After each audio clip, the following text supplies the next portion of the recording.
सभी भाइयों को मेरी तरफ से प्यार भरा और दिल से नमस्कार। और मैं लेके आ चुका हूं आपके सामने यूपी पुलिस के मैथ के टॉप क्वेश्चन मेरे मित्र, क्योंकि 23 और 24 तारीख के आधार पर एक नया पेपर लेके आ चुका हूं टॉप क्वेश्चनों का मैथ के, यानी गणित के जो इंपॉर्टेंट क्वेश्चन बनते हैं वो लेके आ चुका हूं। 25 तारीख के लिए मोस्ट इंपॉर्टेंट साबित होने वाले हैं, तो ये 15 मिनट की क्लास पूरी देख लेना, जो कि आपका सिलेक्शन में बहुत सारा मदद कर सकती है। तो पहला क्वेश्चन स्टार्ट करेंगे मेरे दोस्त। एक बार लाइक शेयर और सब्सक्राइब करना आपको नहीं भूलना है। देखिए पहला क्वेश्चन में क्या कहता है मेरे दोस्त। तो स्टार्ट करते हैं पहला क्वेश्चन। अभी तक सब्सक्राइब नहीं किया तो जल्दी से कर लीजिए।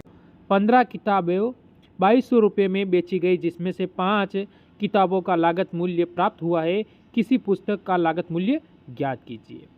देखो 15 किताबें बेचने 5 का लागत मूल्य प्राप्त हुआ। ऐसी स्थिति में क्या होता है मेरे भाई, अगर आपने 15 खींची होगी, 15 खरीदी होगी, 15 बेची होगी, स्वाभाविक बात है, तभी तो लागत मूल्य प्राप्त हो रहा है।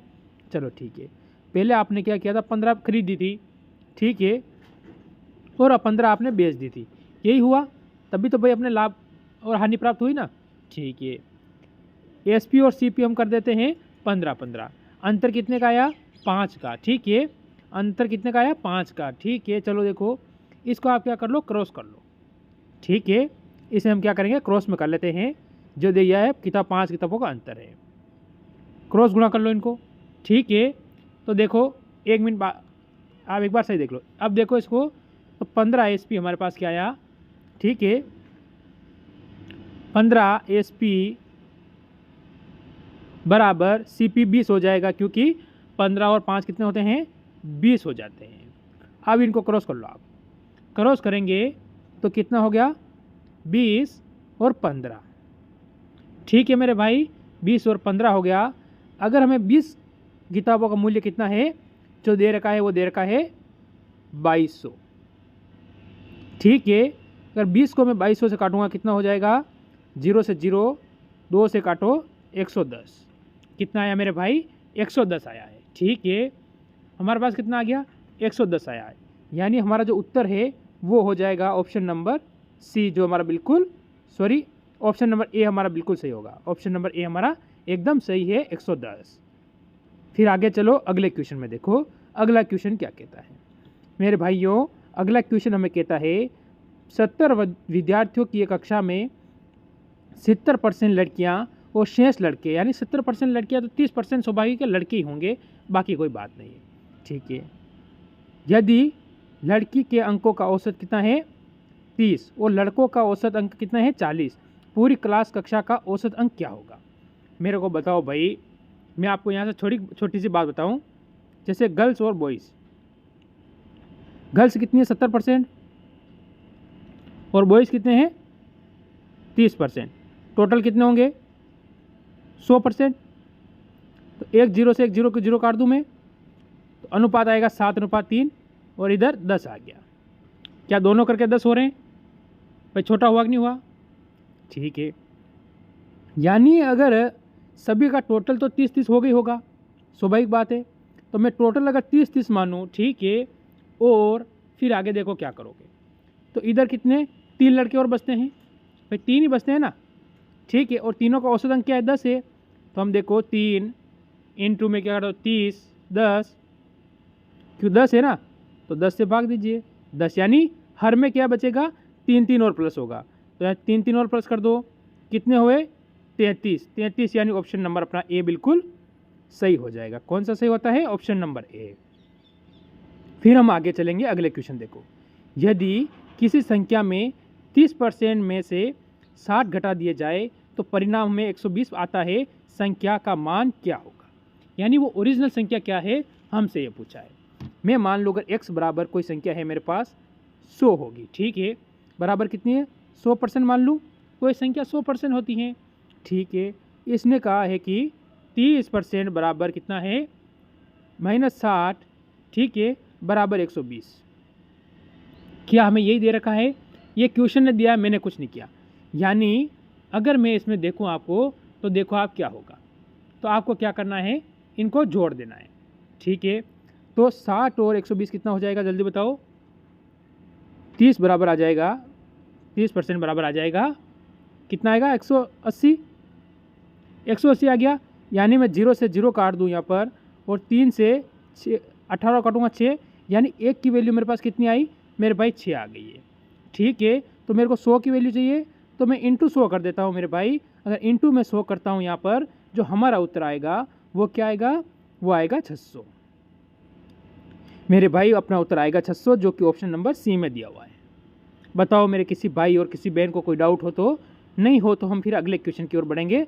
देखो ये क्वेश्चन क्या कहता है। इसका कहना है सीमा 3000 रुपये में 3 वर्षों के लिए चक्रवृद्धि ब्याज पर निवेश की, और परिपक्वता ठीक है अवधि जैसे कि बाद वो कितना पाती है 3993 रुपये प्राप्त करती है, तो ब्याज दर क्या होगी हमसे पूछा है। बताओ इस क्वेश्चन को मैं शॉर्ट में निपटा दूं, आपको हो तो शॉर्ट में निपटा दो इसे। देखो इसने क्या राशि कितनी थी 3000, जो कि मूलधन था इसके पास, और ब्याज समय से कितना मिला, आप कहोगे कि 3993 रुपये। अगर मैं इसको काटूं 3 से कितना आएगा ये 1000, इससे 3 से काटूंगा तो 3 एकम 3, 3 3 9, 3 3 9 और 1, यानी 1331, यानी किसका वर्ग है, किसका घन है, आप कहोगे 3 का घन है। तो मैं अंडर 3 में डाल दूँ इनको। ठीक है, अंडर अगर मैं 3 में डालता हूँ इनको, तो बाहर निकालूंगा तो ये 10 हो जाएगा, और ये कितना हो जाएगा 11। कितना लाभ हुआ, कितना हुआ 1% का, किस पे हुआ 10 पर, इंटू 100। 0 से 0 काटोगे तो कितना परसेंट होगा, आप कहोगे कि ऑप्शन नंबर बी, यानी 10% आपका बिल्कुल सही हो जाएगा, ऑप्शन नंबर बी। बताओ मेरे किसी भाई और बहन को डाउट हो तो। ठीक है, नहीं हो तो फिर हम अगले क्वेश्चन की ओर बढ़े मेरे भाई। चलो अगला क्वेश्चन आपके सामने। बताओ इस क्वेश्चन को आप कैसे करोगे। क्वेश्चन आपको दिया हुआ है, बढ़िया क्वेश्चन है। पहले आप क्लास को रोक के खुद करने की कोशिश करें। अगर आपसे हो जाता है तो ठीक है, नहीं होता तो फिर मेरे को कमेंट करें सर हमसे नहीं हुआ है। देखो क्या करोगे। यदि 8:1 समानुपात 56:77 है तो x का मान हमसे पूछा है। भाई हमें इसमें x का मान ज्ञात करना है, इसको आप कैसे ज्ञात करोगे। सबसे शॉर्ट तरीका बताऊँ मैं आपको।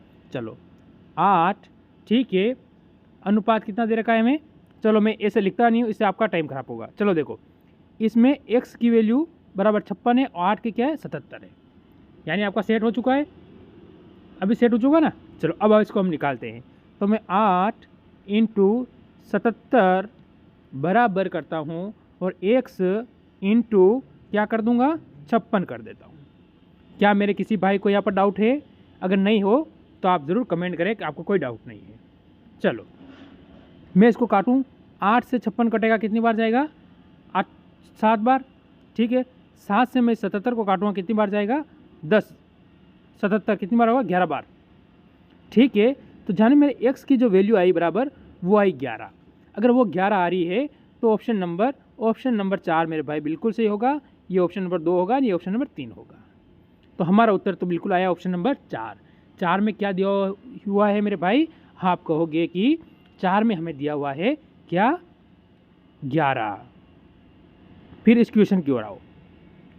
ठीक है, आप इसे भूल जाओ, इनको भूल जाओ, क्वेश्चन में भूल जाओ, इसको भूल ही जाओ आप, कुछ नहीं। इसे आप ए बी मान लो। क्या मान लो? ए और बी मान लो। अब इस क्वेश्चन को मैं आपके लिए एक सेकंड आसान बनाता हूँ। बोलोगे सर कैसे बनाओगे आसान, ऐसे क्या क्वेश्चन आसान बनता है क्या? ये क्यों तरीका थोड़ी हुआ, आप बोल रहे हैं मैं आसान बनाऊंगा, आपके कहने से क्वेश्चन थोड़ी आसान हो जाएगा। अरे मेरी बात तो सुनो ना, आप थोड़ी देर रुको तो सही, क्या जल्दबाजी है इतनी जाने की। देखो क्वेश्चन क्या कह रहा है हमें।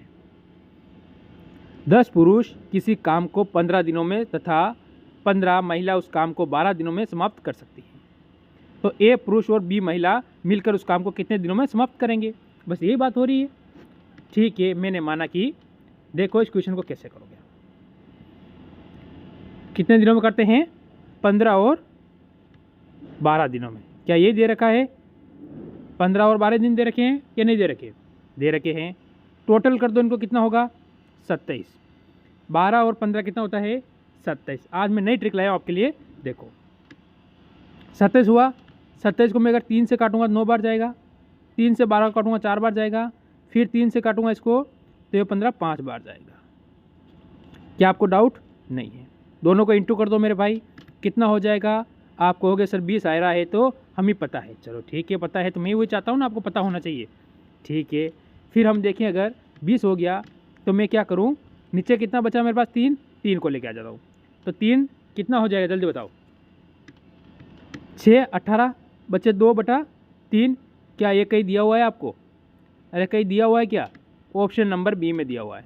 बताओ कितना आसान क्वेश्चन है, ABCD कितना लेके बैठोगे, इतना लेके बैठना है क्या, एग्ज़ाम इतना टाइम देता है आपको, आपको कि सर इतना टाइम तो हमें एग्ज़ाम नहीं देता है, नहीं देता है तो फिर अगले क्वेश्चन पे चलो। इसीलिए बोलता हूँ 15 मिनट में क्लास करवाऊँगा, क्योंकि ट्रिक के साथ कराऊँगा ना। बताओ क्या इस क्वेश्चन का मैं आपको सूत्र बताऊँ या डायरेक्ट कराऊँ, तो आपको कि सर एक बार सूत्र तो बता दो, सूत्र क्या है। देखो यदि 6 आदमी और 150 रुपये 10 दिनों में कमाते हैं तो 8 आदमी 7 दिनों में कितने रुपए कमाएंगे, इसका सूत्र आपको पता है। चलो सूत्र है AM1 D1 H1 बटा W1, ठीक है, बराबर इसका जो होता है वो होता है M2 D2 H2 और W2, ये इसका क्या होता है सूत्र होता है। देखो M1 यानी मैं मानूंगा 6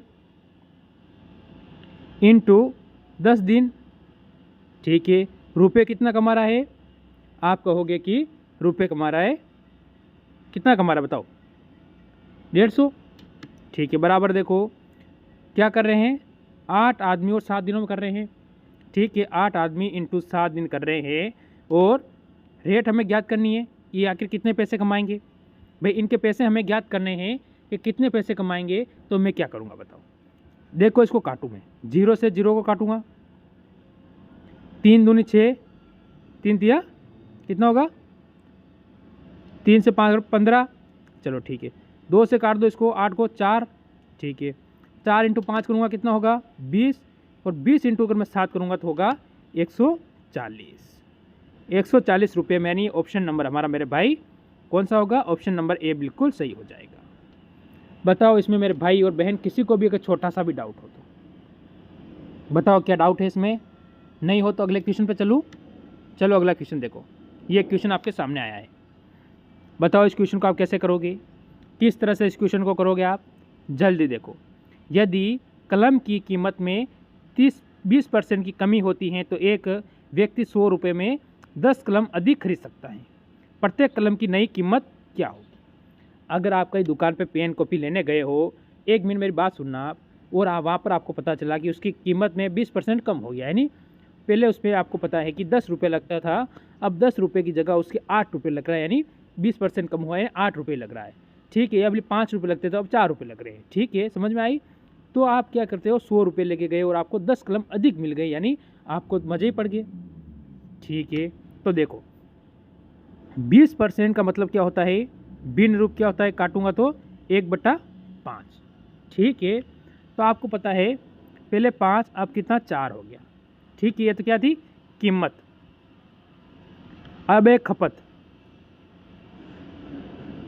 कितनी होगी, उल्टा हो जाएगा 4 5, तो 4 पे कितना हुआ 1 का, ठीक है, 4 पे कितना हुआ 1 का, कितनी कलम मिल रही है 10, और आपको नई कीमत पूछी यानी 5 की वैल्यू पूछी, तो इंटू आपको 5 कर देना है, इंटू 5 करोगे कितना होगा 50। क्वेश्चन ख़त्म नहीं हुआ है, या 50 हुए, ठीक है, 8 नहीं है 5 है, 1 मिनट रुका, देखो कितना है 50, अभी यहाँ क्वेश्चन ख़त्म नहीं हुआ है। 100 रुपये में कितनी है, तो एक कलम की कीमत हमसे पूछिए, 100 रुपये लेके जाते हो आप, कितने रुपये लेके गए 100 रुपये बटा 50, काटो कितना आया 2, यानी जो नई कीमत आई है वो आई है option number B, option number B, यानी 2 रुपये नई कीमत आपके सामने आ चुकी थी। तो मैंने आज ये टॉप क्वेश्चन करवाए, ठीक है, क्वेश्चन में शायद कम करवाता हूँ, मेरे खुद को पता है क्वेश्चन मेरे को इतना टाइम मिलता नहीं है, फिर भी मैं आपके लिए टाइम काट के कम क्वेश्चन करवाता हूँ। पर इसमें से अगर यहाँ पर अगर देखो मैं आपको 1% की चीज़ सिखाता हूँ, हमेशा कभी भी चीज़ परसेंट निकालनी। देखो जैसे कि आपको दिए हुए हैं 1000 रुपये, मानना कि 1000 रुपये आपको दिया है, इसका 40% आपको निकालना है, तो यहाँ जो परसेंट होता है ना, इसको हम हटाते हैं तो नीचे कितना लगाते हैं मेरे भाई, हम 100 लगाते हैं। ये 100 कहाँ से आते हैं, जो यहाँ परसेंट लगा होता है ना, इसकी वैल्यू यहाँ पर 100 लिखते हैं हम, इसकी वैल्यू लिखते हैं जो ये परसेंट लगाते हैं ना, इसकी वैल्यू हम 100 लिखते हैं। फिर क्या करते हैं, एक जीरो यहाँ से काटेंगे और एक जीरो यहाँ से काटेंगे। तो अब इस साइड कितना बचा अपने पास, 100 बचता है, और अपने इधर कितना बचा, 40। फिर इसको इंटू करते हैं और हम कहते हैं कि 400 हमारा उत्तर हो जाएगा। यानी 1000 का 40% कितना होता है, 400 होता है। तो ये परसेंट निकालने का तरीका है, ये आपके दिमाग में बैठ जाना चाहिए। ठीक है, तो इस क्लास को यही विराम दूंगा और मिलेंगे नए क्वेश्चन के साथ। मेरी तरफ से जय हिंद, जय भारत।